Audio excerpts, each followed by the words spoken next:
იურიდიული ენით ვერ ვილაპარაკებ, ალბათ უფრო გასაგებია იყოს პრობლემური ადამიანებისთვის, ვისაც არ არის მცირებული ადამიანებისთვის, რო თქვა.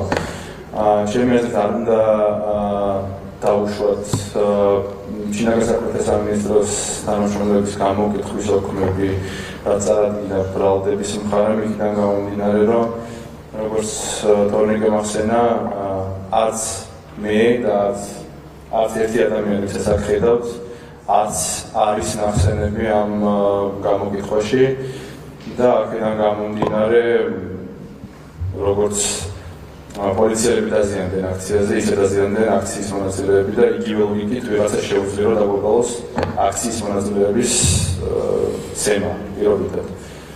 რაც ისეთივე ნონსენსი იქნება, რაც ამ შემთხვევაში ბრალდებას აქვს წარმოქმნილი.